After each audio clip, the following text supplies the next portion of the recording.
I'm Bojack Hernandez. I'm Justin Maas. We're from Ronin, and you're listening to the Brutally Delicious podcast. One, two, three, four. The Brutally Delicious Podcast. The Brutally Delicious Podcast. The Brutally Delicious Podcast. The Brutally Delicious Podcast.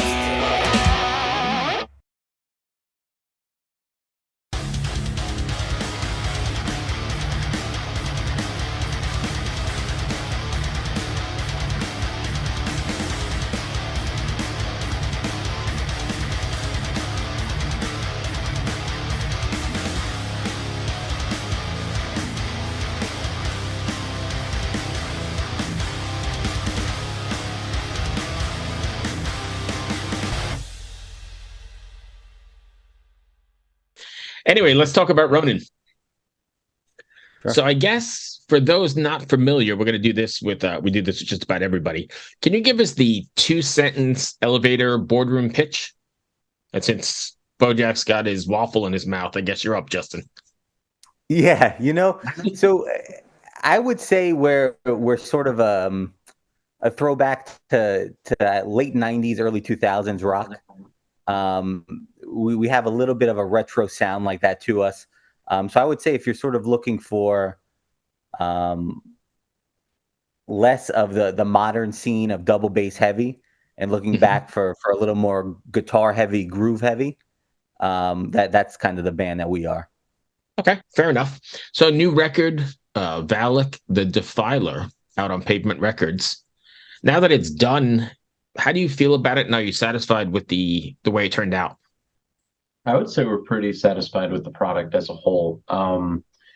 It took us a few months that I want to say like maybe 4 or 5 months of just going in there week after week to get things done. And our sessions did take a while. I think the longest session that we did was about 11 hours. And that was my bass session where I just went in and, put in the work. But we really took our time to work on the album. And if it wasn't for Frank Materatona's input and, him just being really well-rounded and an expert at being a producer and being a sound engineer. I don't think we would have been as satisfied had we done it independently or done it through a different means, because honestly, with the culmination of us working together as a team and Frank's input, I think it really gave us something that we, when we talk about it amongst ourselves, when we talk about it amongst our friends, that we say we're proud of and very satisfied with. Okay. So let me step back for a second then. Was this something you guys were able to go in and rehearse all at once, or did you take advantage of technology and that sort of thing? Because you're close, right? Are you able to get in the room and bounce ideas off each other? Yeah. So we some tracks on the album. The good thing about our band, besides myself as the drummer, really all three other of the members are capable of writing a song. So each of them brought some of their own songs to the album. And then, in terms of working them out to further flesh them out and get them record ready, in our lead singer's backyard, we have a shed set up where, we got the drum set up, mixing board. Bo really handles and can kind of talk more about the setup, but he handled sort of getting demos together for us, which we, sent to Pavement and kind of got their feedback on and helped us as we were shaping for really finalizing the demos and starting the recording process. So I think what I was getting at more specifically is you guys are able to write together in the same spot. So because I think when you do that, the listen to the final product, no matter how much you process or do whatever, I think you can tell that it's more organic and more alive. Does that make sense? When it's together, as opposed to emailing stuff back and forth? Yeah, 100%. I think, the fact that we're able to reconvene once a week, sit in a room together for, a handful of hours and work things out does help. When we do take advantage of technology, it's obviously to record the demos and to kind of isolate our own tracks, because I set it up so that we multi-track everything. We multi-track bass lines, we multi-track everything all at once. So we're able to isolate things and say, okay, well, this is what I was playing. now I have an idea of what I was playing. Now, what if I tried this or what if I tried that? And then when we reconvene together again and we, hit the record button and we're working on a song, we now have multiple takes for us to, like switch in and out for us to, work well together. So I think, when we take advantage of technology, it's for the sole purpose of us to have a reference point. Whereas when we're finalizing a song, that's something that we do while we're recording. Like we'll do the full scratch as a band. We'll have a good idea of what happens, and then maybe this part that I wrote, and this has happened. Maybe this part that I wrote shouldn't be here because it's too busy. Maybe we need to alleviate this specific part so that the guitars could sound a little fuller or so that the lead could come out a little more. And I think, being able to have the technology to listen back and, kind of switch things out and, for us to individually, listen to our own parts, kind of, helps us. But for the most part, our songwriting is usually done as a group. We might come in with a part. I think the only few songs that had been written prior to the album were, Valak and Hatreds. Maas might be able to correct me in this because he's been in the band longer than I have. And Monster too, because Jack had written Monster. There you go. So that also, was, again, not that these songs were finished, but they were ready to definitely, be polished up when they were brought to us. Yeah. So when we have things like that, it's just we bring it forward and then everyone kind of just writes their parts together and then we work together. I think the benefit of meeting together and having a reference really does help. Yeah, I agree. And I think you can notice it in the end, because things have to breathe and sort of live and change and evolve. And it does that only, I think, in that sort of setting. Absolutely. Anyway, I'm going to break one of my own rules here. And if my partner was here, he'd probably shoot me for doing this. But I never, ever ask, like, name of band, where it came from. But since I am working on my thesis in religious studies, I really need to know why we picked Valak the Defiler and what the story behind it is. Oh, man.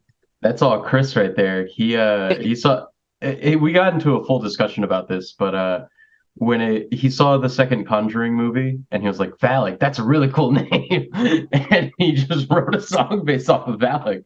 Really? And without the history and everything? Yeah, I think really just the basic history was Googling it.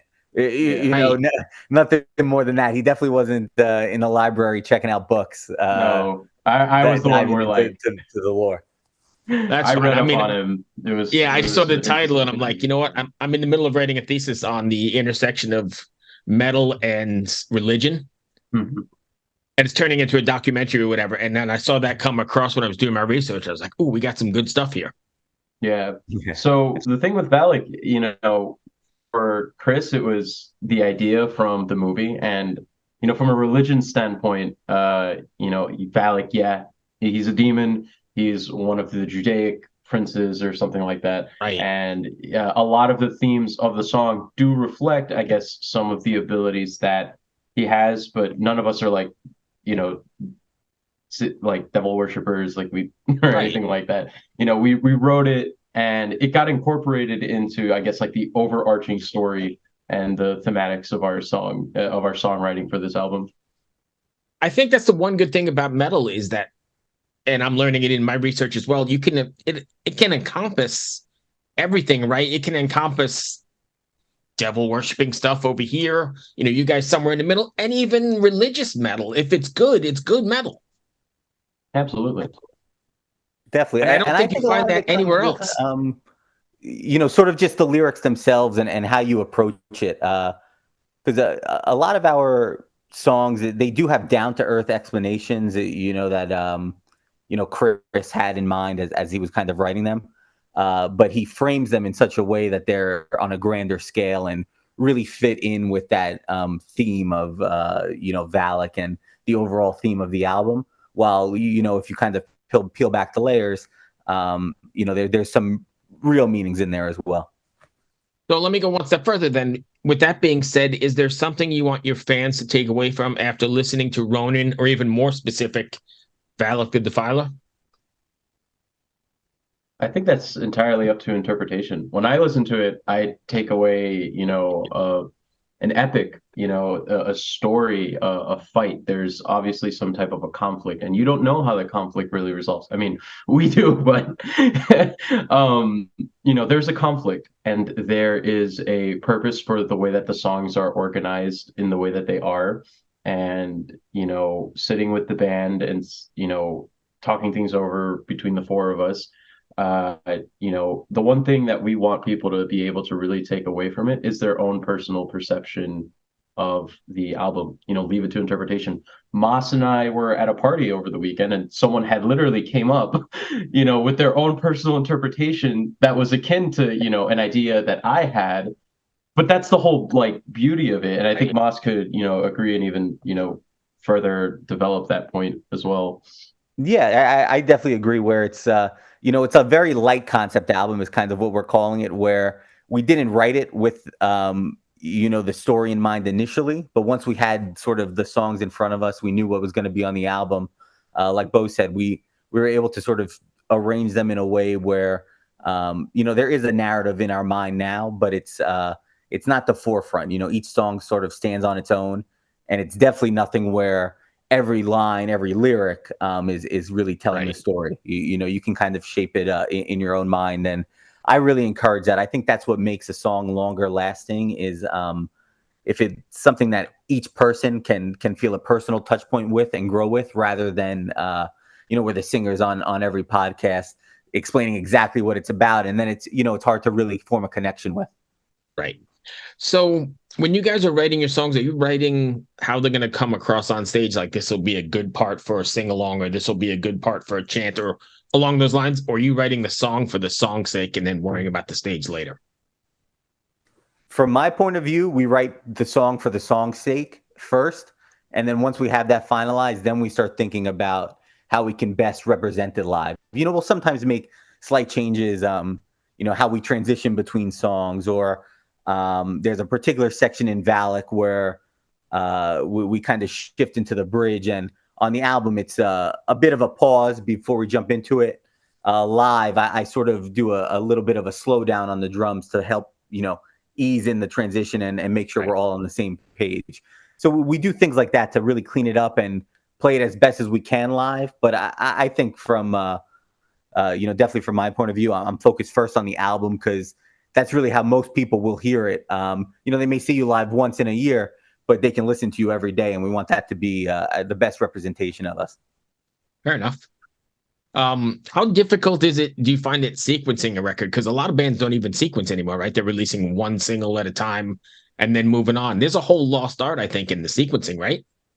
Yeah, I think sequencing is an important thing when you're releasing a big piece of work. And with Valak, sequencing was so important. I think out of everybody, I was the one that was like, guys, we really need to sequence these songs really good. I have this really good flow, right? Yeah, because we didn't want things to slow down and then just to pick up all of a sudden, at weird times. And I think once we kind of like listened to the album multiple times, over and over and over and over, we kind of just voted, like, hey, this is the lineup we're thinking. And we all kind of had a pretty similar idea of what we wanted the order to be. And once we finalized the sequencing, it just made sense, both from, an artistic standpoint and a narrative standpoint. And I think, like anyone that does listen, to this and you are working on an album, sequencing is important. Make sure that, if you're listening to it, like you're going to be really excited about what you're listening to next. And that, if someone else listens to it, that they're going to be excited to listen to what happens next. Think about like the best albums you've ever listened to in your life, like memorable records. And I'm going to use this one because this is probably like, one that everyone could probably relate to, but Master of Puppets. You can listen to that forwards and backwards. And the sequencing of that album was done perfect, like near perfection right there. And it's just so important, and it's such a lost art. And I'm just so glad that like we as a band were able to really focus in on the importance of that. Yeah, we talk about it a lot on the show, and not many people, have to worry about that because it's really just that 6-week model of, singles or whatever. But, as an old school dude, I really appreciate it because it sets up the moods and it sets up, it takes us where you want to go. It's a journey, especially in something like this, right? Definitely, and I think also the sequencing was important to us, and also what you're mentioning with the 6-week model versus an album, where we think the album will really capture a moment in time of the band better, sort of where we all were as players and where we were in our minds at the time. Where the 6-week model, it feels more like sometimes you're chasing what the trend is, Mm-hmm. and you kind of lose what the real feel of the band is. So I think, we may release a bit more singles in the future, but we definitely still have, EPs and sort of collections of songs in mind overall. Right. What about taking this out on the road? Any plans for Ronin on the road? Yeah, we're currently going to Canada next weekend. Oh, nice. So I'm not sure when this releases, but that'll be, November 3rd to the 4th. And we're doing that weekend with friends of the label, Late Night Trouble. Just giving them a quick shout out. But for, summer and for, the February break that's coming up, we're planning a New England stretch. So all you people that are out in Connecticut, Rhode Island, Massachusetts, we're going to probably be running up there with our friends, the Muckrakers. And then for the summer, we're probably planning a pretty long trip between, Long Island into Buffalo and seeing if we can get back into Canada. And in between, we're trying to do extended weekends into Jersey and into Pennsylvania. So we have a few things that we're working out right now as we kind of go through our list of venues and go through, our booking people to kind of get things settled up for 2024. The only reason why, we've delayed is because one, we wanted to make sure that we were satisfied with the album, that we had a very good understanding of what we were going to do with the label, and as well as, just making sure that we were show ready. Because, some of these songs can be brutal. And when you're doing a gauntlet of shows, you need to really build up your endurance. And And first impressions matter. So you got to be. Oh, absolutely. Yeah, absolutely.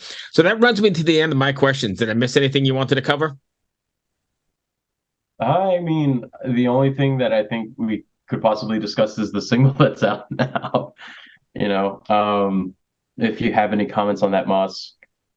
No, I would say, yeah. I don't have anything specific. I guess just Go check it self-promotion, out. right? Yeah. Check us out on Instagram, Ronin Rock Band. Really, most of our names are Ronin or Ronin Rock Band. So you can find us on Instagram. Our website is ronin-band.com. We have merch on there. You can listen to all our music on our website as well. So yeah, really just covering, making sure people are able to find us. Yeah, absolutely. There you go. Yeah, and then listen to the new single. It's great. It's fun. We have a music video out for it, which you can find on our YouTube page. We had a lot of fun. We gave ourselves whiplash for the entire day, except for Maas. Maas got lucky. Yeah. Me, Jack, and Chris, we gave ourselves whiplash just so that you guys could enjoy a nice piece of cinematic rock-filled music. So definitely also check that out and let us know what you guys think about it. There's a thing known as the comment section on YouTube. Just use it. Use it. Yeah. Use it. Use all 250 characters if you have to. Yep. Thank you, my friends. I appreciate the time. Thanks. I'm probably like so 2 weeks out on this, so I might miss that weekend, but we'll get the rest of it in. No Absolutely. problem. I appreciate it. We'll have it in time for that New England run. Absolutely. Yeah. Be well. Take care, and Strong Island. Strong Island. Thanks again. We'll see you later. Bye.